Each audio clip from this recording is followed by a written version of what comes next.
Direct பண்ணி ஆர்யா நடிப்பில் கடந்த ஏப்ரல் 17ஆம் தேதி வெளிவந்த மிஸ்டர் எக்ஸ் படத்தோட என்னோட ஒப்பீனியன் எப்படி இருக்குன்றதான் நம்ம இன்னைக்கான வீடியோல பார்க்க போறோம். வாங்க வீடியோக்குள்ள போலாம். படத்தோட கதையை பொறுத்த வரைக்கும் ராய் ஏஜெண்டா இருக்கக்கூடிய படத்துடைய கதாநாயகன் அண்ட் அவங்களுடைய டீம் மிஸ்டர் எக்ஸை தேடிட்டு இருக்கிறாங்க. அப்படி அவர் தேடி கண்டுபிடிக்கிறாங்களா இல்லையா, இவரை கண்டுபிடிச்சதுக்கு அப்புறம் என்ன நடக்குது அப்படின்றதுதான் இந்த படத்துடைய மொத்த கதை.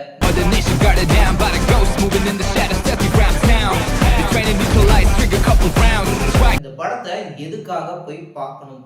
படத்துடைய மேக்கிங் ஹாலிவுட் ரேஞ்ச்ல நல்ல ஒரு ஹாலிவுட் படம் பார்க்குற ஒரு ஃபீல் கொடுத்துருந்தாங்க.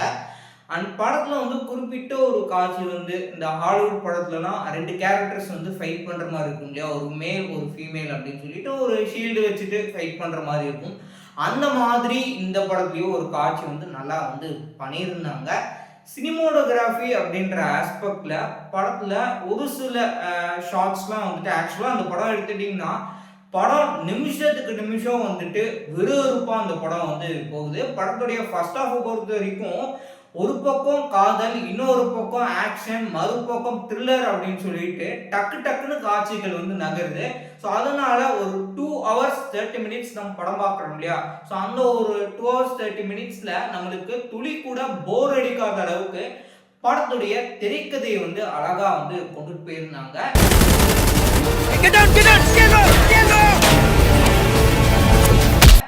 ஆனா என்ன ஒரு பிரச்சனை அப்படின்னு எடுத்துட்டீங்கன்னா, படத்தை ஹாலிவுட் மாதிரி நீங்க ஒரு எதிர்பார்ப்புகள் வச்சிருப்பீங்க. இந்த மாஸ்டர் பீஸா ஹாலிவுட் ஒரு சில படங்கள்லாம் ரிலீஸ் ஆயிருக்கும் இல்லையா, அந்த மாதிரி எதிர்பார்த்தீங்க அப்படின்னா அந்த ஒரு எதிர்பார்ப்பு உங்களுக்கு பூர்த்தி செய்யாது. நார்மலா அந்த படத்தை போய் பாருங்க. ஏன்னா மேக்கிங் நல்லா பண்ணியிருக்காங்க. அதனால அந்த சினிமோட்டோகிராஃபி அப்படின்ற ஆஸ்பெக்ட்ல எப்படி காட்சிகள் விறுவிறுப்பா போதோ அதுக்கு அந்த மாதிரி சினிமோட்டோகிராஃபி ஆங்கிள்ஸ் பயன்படுத்தின விதத்துல டிஃப்ரெண்டா கொண்டு போயிருந்தாங்க. ஒரு ட்ரோன் ஷாட் பயன்படுத்துறது, அடுத்தது ஒரு க்ளோஸ்அப் ஷாட்டு, அதுக்கப்புறம் அப்படி இப்படின்னு சினிமோட்டோகிராஃபில டிஃப்ரெண்டா காமிச்சிருந்தாங்க. இந்த படத்துல எடிட்டிங் அப்படின்ற ஆஸ்பெக்ட்ல கேரக்டரைசேஷனை இன்ட்ரடியூஸ் பண்றது அப்படின்ற விதத்துல ஒரு ஸ்டார்டிங்ல ஒரு இன்ட்ரோ மாதிரி கொடுத்துருப்பாங்க. அந்த ஒரு இன்ட்ரோ மேக்கிங் நல்ல ஒரு எடிட்டிங் ப்ரெசென்ட் பண்ணியிருந்தாங்க. விஷுவலி அது நல்லா இருக்கு பார்க்க. படத்துல கௌதம், கார்த்திக் அண்ட் ஆர்யாவை பொறுத்த வரைக்கும் ஆர்யா அவரோட கேரக்டரை யூஸ்ஃபுல்லா நம்ம பார்த்து பழகின ஒரு கேரக்டர் தான் கொடுத்துருக்காங்க. என்னன்னா கௌதம் கார்த்திக் மோஸ்டா நம்ம பார்க்கக்கூடியது ஒரு ஹீரோ ரோலா, ஒரு சாக்கோ பாய் மாதிரி அந்த மாதிரியான ஒரு கேரக்டர் தான் நம்ம பார்த்துருக்கோம். ஒரு லவ் போர்ஷன்ஸ்ல ஒரு ஆக்ஷனா நடிக்கிற மாதிரி இருக்கும். ஸோ ஒரு டிஃப்ரெண்டான ஒரு வில்லன் கேரக்டர் இந்த வாட்டி ஒரு ஆக்ட் பண்ணியிருந்தாரு.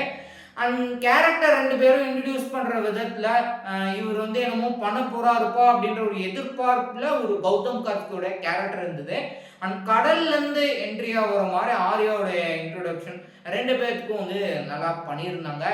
ஆர்யா, மஞ்சு வாரியர்ஸ், ரயாஸ், அக்னா, சரத்குமார் கம்மியான போர்ஷன்ல தான் நடிச்சிருக்காரு. காளி வெங்கட் இப்படின்னு ஒவ்வொருத்தவங்களும் தனக்குன்னு கொடுக்கப்பட்ட அந்த ஒரு கேரக்டரை நல்லா நீட்டா நடிச்சு கொடுத்துருந்தாங்க. மொத்தத்துல இந்த படத்துடைய திரைக்கதை மட்டும் இன்னும் கொஞ்சம் பெட்டரா கொண்டு போயிருக்கலாம். இதுல பார்ட் 2 எடுக்கிறேன் அப்படின்னு சொல்லி லீடு கொடுத்துருக்குறாங்க. ஸோ பார்ட் 2 எப்போ வெளியிட போகிறாங்க அப்படின்றது தெரியல. ஏன்னா இந்த படமே அந்த அளவுக்கு பெருசாக ரெஸ்பான்ஸ் கிடைக்காத மாதிரி தான் தெரியுது. ஏன்னா பெருசாக பேசும் படாத ஒரு படமாக இருக்குது இந்த மிஸ்டர் எக்ஸ் அப்படின்னு சொல்லிட்டு. ஸோ அதனால் பொதுவாகவே நீங்கள் படங்கள் அப்படின்னு எடுத்துட்டிங்கன்னா ஒரு சில படங்கள் இந்த மாதிரி பார்ட் 2 எடுக்கிறேன் அப்படின்னு சொல்லிட்டு அதுக்கப்புறம் அந்த படம் பார்ட் 2வே ரிலீஸ் பண்ண மாட்டாங்க.